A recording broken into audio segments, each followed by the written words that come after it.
السلام علیکم۔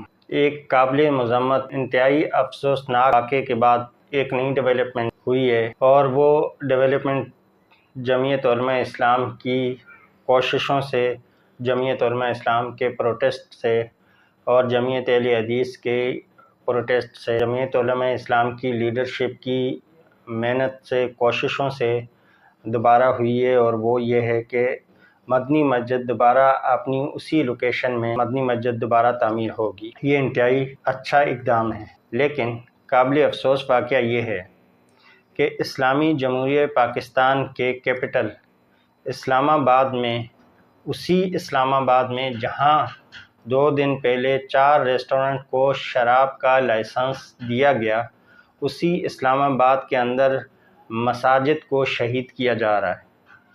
ایک طرف اسلامی جمہوریہ پاکستان میں شراب کے لائسنس دیے جا رہے ہیں اپنے کیپٹل میں، اور دوسری طرف مساجد کو شہید کیا جا رہا ہے اسلامی جمہوریہ پاکستان کی وہ گورنمنٹ جو خود کو اسلامی گورنمنٹ کہتی ہے، اور اس کے منسٹر نام ان کا جن کے نام بھی مسلمانوں والے ہیں، جیسے کہ شہباز شریف، آصف علی زرداری، بلاول بھٹو، خواجہ آصف، محسن نقوی، اور نام سے ایسا لگتا ہے کہ یہ پکے مسلمان ہیں کیونکہ مسلمانوں والا نام ہے۔ وہ کسی اینگل سے بھی مسلمانوں والی نہیں لگ رہی۔ صحیح امریکہ کے اندر، یورپ کے اندر مساجد نہیں گراتے، لیکن یہ اسلامی جمہوریہ پاکستان کے منسٹر ہو کر اسلامی جمہوریہ پاکستان میں مساجد گرا رہے ہیں اور شور مچاتے ہیں بابری مسجد کا۔ اور بھائی، بابری مسجد کو شہید کرنے والے مسلمان نہیں تھے، وہ ہندو تھے، وہ ان کی عبادت گاہ نہیں تھی، وہ RSS اور BJP کے لوگ تھے۔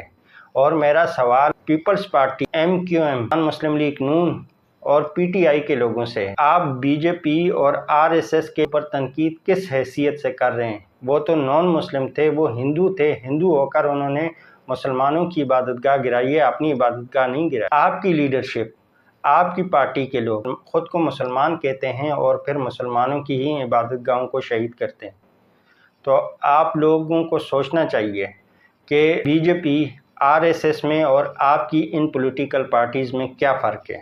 یہ آپ کے لیے سوچنے کا مقام ہے۔ اور دوسری چیز یہ کہ جمعیت علماء اسلام اور جمعیت اہل حدیث کی ہی ذمہ داری ہے مسجد، آپ لوگوں کا مسجد سے کوئی لینا دینا نہیں۔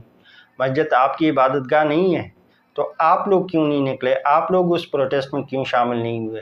یہ جمعیت علماء اسلام کا کوئی سیاسی جلسہ تو نہیں تھا، یہ پروٹیسٹ کوئی سیاسی پروٹیسٹ تو نہیں تھا، تو آپ لوگ بحیثیت مسلمان کیوں شامل نہیں ہوئے؟